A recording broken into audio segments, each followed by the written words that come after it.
Ladies and gentlemen, Jay Haft here. This is episode 4 of my little short series on this.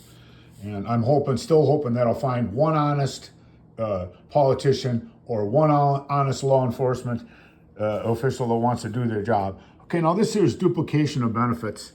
The president, in consultation with the head of a federal agency administering any program providing financial assistance to persons, business concern, or other entities suffering losses as a result of a major disaster or emergency, shall assure that no such person, business concern, or other entity will receive such assistance with respect to any part of such loss as which he has received financial assistance under any program. So you can't get duplicate funding. You just can't keep getting paid for something. Now, I showed you this before. This is 2.7. This is off the relocation plan they used to get this money.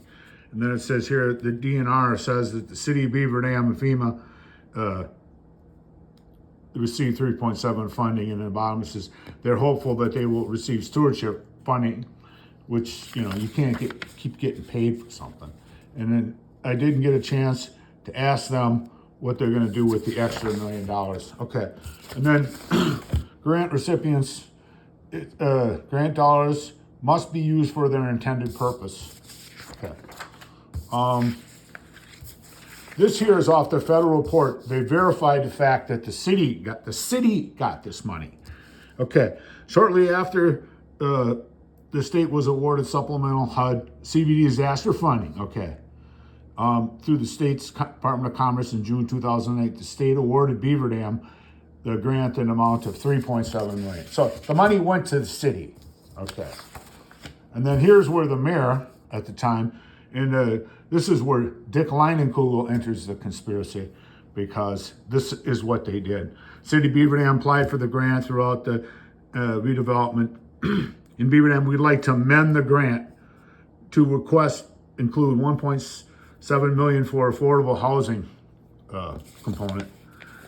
Okay, so I'm going to put that there if you want to pause that and zoom that in. Okay, so down here it says,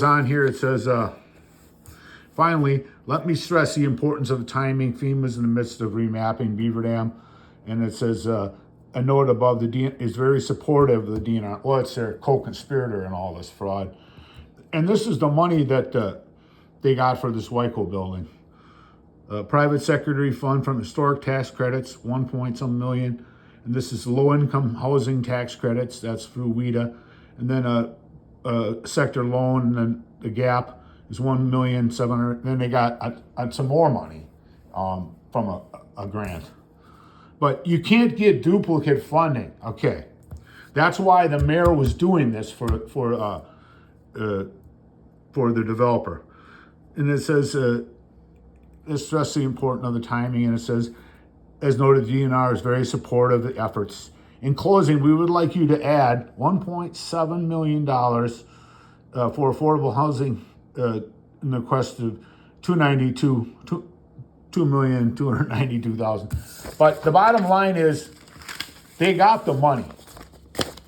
The city did, and they gave $1.7 million of it, which was basically the relocation, because I showed you earlier how the DNR's attorney had took care of it at first, so they didn't have to do the plan. Then they did the plan, okay? And then they ended up giving $1.7 million. So what did the city do with the extra money? Because I showed you on the TIF plan.